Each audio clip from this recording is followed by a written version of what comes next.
The Bible says in Galatians chapter 3 verse 29, if you are in Christ, if you belong to Christ, then you are a seed of Abraham. As I would read this portion, it always kept ringing in my mind why it says you are seed of Abraham. Why the Bible is not saying seed of David, seed of Jacob, seed of Moses. It is saying seed of Abraham. If you are in Christ. And my journey on the seed of Abraham began. Church, you must know that you are a seed of Abraham. It's a very big title. You have a lot of inheritance and you have a very rich heritage and legacy from the Bible, which traces back all the way to Abraham. Hallelujah. From Abraham to David were 14 generations. And from David to Jesus were 14 generations. In all these generations which were mentioned in the lineage of Jesus, still the Bible is calling you the seed of Abraham. Hallelujah. Glory to God. Abraham is considered as father of three major religions in the world: Judaism, Islam, and Christianity. The father of three major religions. And we, being the believers, we, being the followers of Christ, we are called the children of Abraham. Why the Bible calls us as children of Abraham? Three main questions that I asked myself that I would like to discuss with you this morning. Who is the seed of Abraham? Why it is called as the seed of Abraham, and what are the blessings to the seed of Abraham? So coming to the first question, who is the seed of Abraham? When we study the seed of Abraham in the Bible, it talks about three categories: the seed of Abraham, the physical seed of Abraham, and the spiritual seed of Abraham. The seed goes back to Messiah, the promised Messiah that God told Abraham, out of you kings shall come, out of you rulers shall come. And God promised through Abraham, all the families of the earth shall be blessed. That is the promised seed, capital S-E-E-D, the promised seed that would come out of Abraham, which is who is Christ. Hallelujah. Christ is the seed of Abraham. Christ came out of the lineage of Abraham. And when Christ came out of the lineage of Abraham, the promise that God had made to Abraham began to fulfill.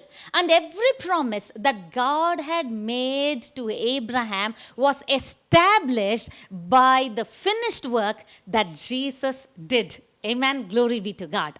So today, when it says, if you are in Christ, then you are seed of Abraham, you must understand what Christ did for us to be called the seed of Abraham. For that, we have to go back to Galatians chapter 3, verse 13 and 14, where it says, Christ has redeemed us from the curse of the law by being made a curse for us. For it is written, cursed is everyone who is hung on a tree. He did this, verse number 14, he did this in order so that the blessing of Abraham shall come on to the Gentiles. Amen. So Christ, the seed of Abraham, did this so that the blessing of Abraham shall come on to all of us. You and I, we are the Gentiles. The blessing of Abraham has come on us. Now, how do we know Christ is the seed? It is very clearly differentiated and explained in Galatians 3:16, where it says, when God made covenant with Abraham, he actually made covenant with the seed of Abraham. I want you to read with me Galatians chapter 3, verse number 16. Now to Abraham and his seed were the promises made. He does not say unto seeds as of many, but as of one, and to your seed, who is Christ. Amen. Here it says seed, capital S-E-E-D. So God made covenant with Jesus, who was the seed of Abraham. Through Abraham, the covenant was cut with Jesus. What was the covenant benefit? What were the benefits of the covenant? God said, I'm going to give you posterity to Abraham. God said, I'm going to increase you, multiply you. Your descendants shall be numerous. And God said that you shall increase in everything. In multiplying, I will multiply you. In blessing, I will bless you. And God said, through you, all nations of the earth shall be blessed. And God promised divine protection and divine provision, divine health to the children of Abraham. We see all these blessings in Genesis chapter 12, Genesis chapter 17, Genesis chapter 15, Deuteronomy chapter 27, Deuteronomy chapter 28, verse 1 to 14, all the blessings that God told to Abraham and his descendants. This covenant was cut between Abraham and the seed of Abraham, that is Jesus. If you see, Abraham needed the gift of righteousness. He needed divine health, divine protection. He needed increase. He needed posterity. But the seed of Abraham, that is Jesus, he didn't need the gift of righteousness or divine health or divine protection. But why did God, according to Galatians 3:16, it says, God made this covenant with Abraham's seed because Jesus was representing us. Jesus was representing the spiritual seed, we, the Gentiles. Jesus was representing all of the world. And on our behalf, Jesus was doing the covenant with our God because it requires two parties to be involved and it requires two parties to have equal participation. So we would fail as human beings. So Jesus, on the part of humans, on part of us, on mankind, Jesus represented us and made the covenant, and he fulfilled every requirement of the covenant. Amen. Glory be to God. Jesus is the seed of Abraham. Coming to the second one, the physical seed of Abraham. Who is the physical seed? All those people who are the biological children of Abraham, the Hebrews, the nation of Israel, all of them, the biological children, the Arabs, the Israelites, all of them are the physical seed of Abraham. As it says in Genesis chapter 15, verse number 5, God promised Abraham, look at the stars. I will make you as numerous as the stars, as countless as the sand on the seashore. This was the promise that God made to Abraham.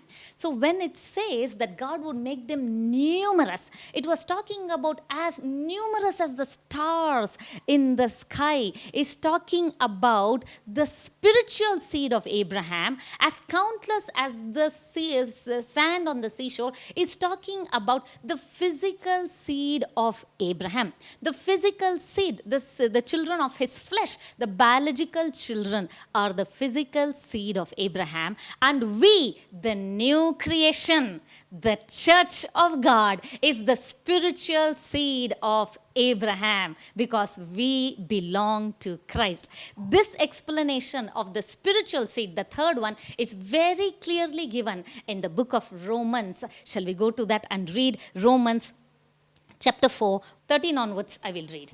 For the promise that we would be heir of the world was not to Abraham or to his seed through the law, but through the righteousness of faith. For if those who are of the law are heirs, faith is made void and the promise made of no effect, because the law brings about wrath, for where there is no law, there is no transgression. Therefore, it is of the faith that it might be according to grace, so that the promise might be sure to all the seed, not only to those who are of the law, but all to those who are of the faith of Abraham, who is the father of us all. As it is written, I have made you a father of many nations in the presence of him whom he believed, God who gives life to dead and calls those things which do not exist as though he did. Hallelujah. In this portion, it is very clearly explaining that we, through faith, have become the children of Abraham, the spiritual children of Abraham. As I said, the seed, which represents Christ, physical seed, physical descendants, biological children of Abraham, the spiritual seed, that is new creation, the church. Now, when John the Baptist was giving the baptism and making a way for the Messiah, he was calling people for repentance. When Pharisees and Sadducees came to him for repentance, a beautiful statement John the Baptist made. I want you to understand that so that you will be able to differentiate between the physical seed and the spiritual seed and the importance of spiritual seed. When the Pharisees and Sadducees came, John the Baptist told something very powerful. Read with me, Matthew chapter 3, verse number 9. And do not think to say to yourself, we have Abraham as our father. For I say to you that God is able to raise up children to Abraham from these stones. Here, very clearly it says that these Pharisees, these children of Israel, were proud in their heart. They were so proud that they were thinking that God has made a covenant, so by default they would be the beneficiaries of the covenantal blessings. But John the Baptist says, don't be proud that you are the children of Abraham. God can raise these stones and make them the children of Abraham. What does this mean? God is giving a hint to Israel. God is very clearly explaining to Israelites that though you are a physical seed of Abraham, to inherit the promised land that Hebrews talk about in chapter 4, the promised land, the promise of rest, the promise of finished work. To inherit the promised land, we must believe in the work what Abraham did. That is, he believed in God. Amen. So we must believe in his son. We must believe Jesus Christ is Lord to become the spiritual seed and inherit all the blessings of Abraham. Hallelujah. When the Pharisees and Israelites came and they heard Jesus in the book of John chapter 8, they wanted to kill Jesus. At that time, Jesus also very clearly differentiates. And Jesus tells to the children of Israel in John chapter 8, verse 34, 5, 6, 7, 39. I want you to go home and read the whole portion. Now I will read it for you, John chapter 8, verse 39, where Jesus says, though you are the physical descendants of Abraham, still for you to inherit the blessing, for you to inherit the gift of righteousness, you must do what Abraham did. I want you to read with me John 8, 39. Very powerful. They answered to Jesus and they said, Abraham is our father. They answered, if you were Abraham's children, said Jesus, then you would do what Abraham did. Hallelujah. Glory be to God. How powerful it is. Jesus said, if you are Abraham's children, then you would do what Abraham did. That means the one who does not do what Abraham did is not the children of Abraham. What did Abraham do?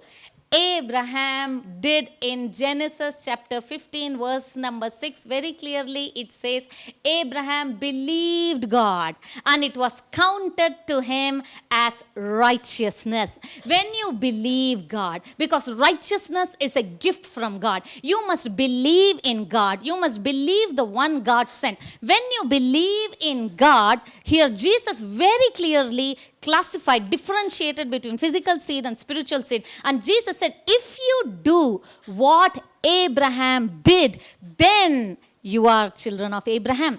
Though they may be the physical children of Abraham, though they may be the physical flesh seed of Abraham, but still they have to do what Abraham did. That is, believe in the God of Abraham. Believe in Jesus, his son. If you do what Abraham did, then you are called the children of Abraham. Now do you understand why the church is called the seed of Abraham? Because you did exactly what Abraham did. You believed in God. You received salvation. You made Jesus as the Lord and Savior of your life. You believed in his death, resurrection, crucifixion, and that he is the one who came as a Messiah to save you. You believed in the work of Jesus, just as Abraham believed. It was by grace that God did, but we inherited through faith.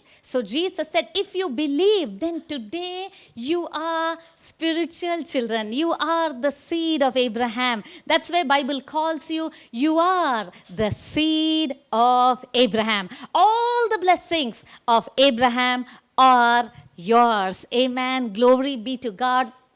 That is where when that lady on Sabbath day, there was a woman who was bent over for 18 years. She comes in the book of Luke chapter 13. She comes on to synagogue, and when Jesus sees her, he calls her. He touches her and he heals her. And the synagogue leader tells Jesus, how can you heal her on the Sabbath day? At that time, Jesus gives this beautiful reply in Luke chapter 13. She being the daughter of Abraham, how can Satan bound her with this infirmity for 18 years? She has to be free. She has to be set loosed. What a powerful statement. The reason Jesus healed that woman, he said on the Sabbath day, was that she was the daughter of Abraham. Church, today when the Bible calls you, you are a spiritual seed of Abraham because you did exactly what Abraham did.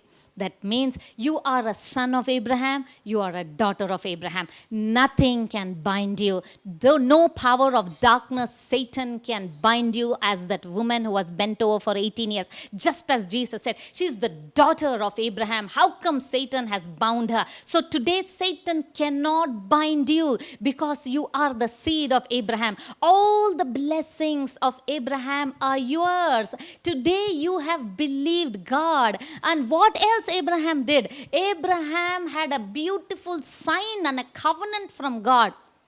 Though God had made covenants before Abraham, with Abraham, it was a very special covenant because Abrahamic covenant included human blood.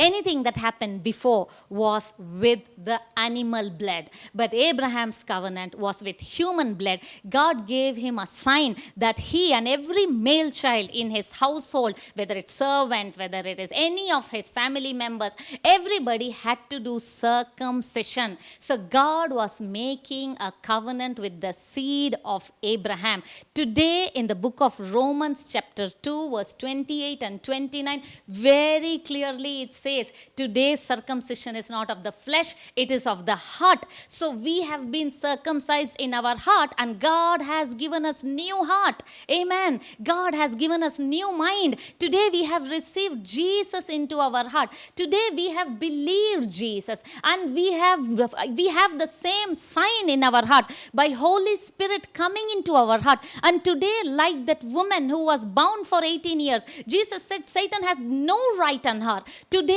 there is no power of hell, oppression, bondage, sickness, poverty, any infirmity can have right on you because you are the seed of Abraham. Hallelujah. Glory be to God. So whenever the Bible says the blessing of Abraham has come onto the Gentiles, you must understand the third thing, all the blessings of the seed of Abraham. Who is the seed of Abraham? Anyone who believes in Jesus. The physical seed is not complete beneficiary. Get that. The physical seed is not complete beneficiary. Just like, see, Abraham had a son through a bond slave woman, and he had a son through his wife.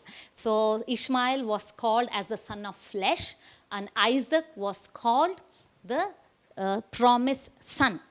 So the blessings were inherited by the promised son. So Messiah was born through the promised son. So today, there could be many who are the sons through the flesh, but still they have to come in. They have to believe in the promised son. Who's the promised son? Isaac was the prototype of Jesus. Jesus is the promised son. When we believe in Jesus, we belong to Jesus. When we belong to Jesus, we become the seed of Abraham. Amen. So all the blessings, what was the blessing that Abraham had? It very clearly says in Genesis chapter 13 verse 2, after the promises God gave to Abraham in Genesis 12, in Genesis 13 it says that Abraham became exceedingly rich, very rich. He was rich in livestock, silver and gold. So Abraham had plenty. And then after he defeated and rescued Lot, when all the neighboring kingdoms came together, all the kings came and attacked and they took Lot, and Abraham went and defeated, and Abraham brought Lot. At that time, king of Sodom comes and meets Abraham. King of Sodom says, give me all the people whom you have made into captivity. Keep all the possessions of the defeated kingdoms. At that time, Abraham says something very, very beautiful. Abraham says in the book of Genesis chapter 14 verse 22. Now the king of Sodom said to Abram, give me the persons and take the goods for yourself. But Abram said to king of Sodom, I have raised my hand to the Lord God Most High, the possessor of heaven and earth, and that I will take nothing from a thread to a sandal strap, and that I will not take anything that is yours, lest you should say, I have made Abraham rich. Hallelujah, beautiful, what a powerful portion. Here it says, Abraham raised his hand to the Lord, just like how every Sunday when we give our offering to the Lord, we say, we raise our hand to the Lord.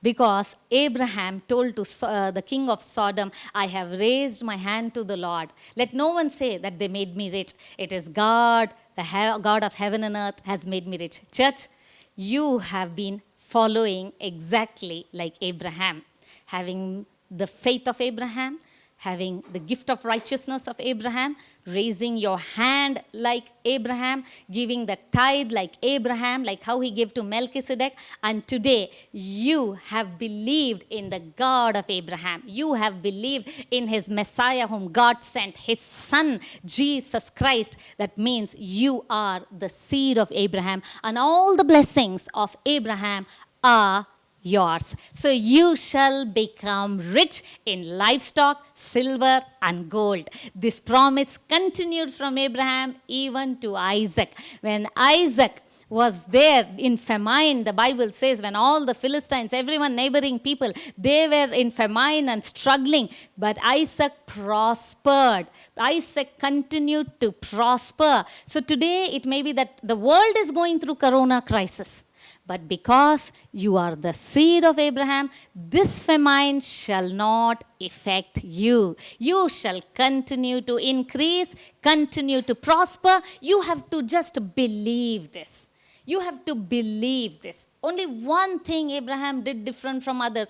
He believed, took God at his word. It says in Romans chapter 4 verse 17 onwards, Abraham did not stagger through unbelief. He was confident. He was sure that what God had promised, he was more than able to perform. So you have to believe that what God has promised, prosperity, healing, blessing, every promise, God has already done to you.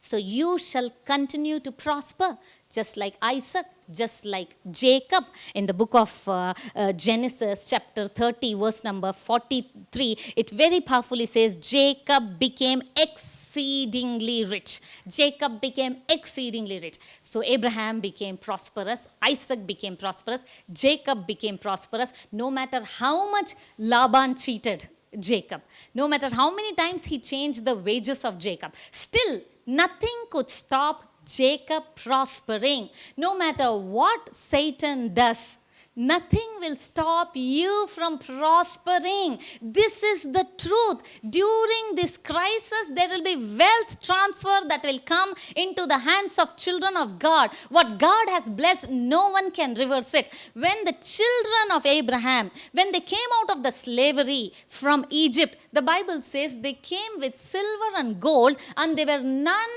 feeble. There was prosperity and healing. They were none feeble. They came out with all the gold, with all prosperity. What God has blessed, nobody can curse. This is exactly what Balaam told to the king Balak. When King Balak hired Balaam, the prophet, and told, curse the people of Israel. Tell them, curse as the servant of God, you curse them. And when Balaam came, because of money, he had the greed for money, and he agreed to Balak, and he came to bless. He came to curse Israel, but he could not. It says in Numbers 23, he could not curse Israel. He said, whom the Lord has blessed, I cannot reverse it. Amen. Hallelujah.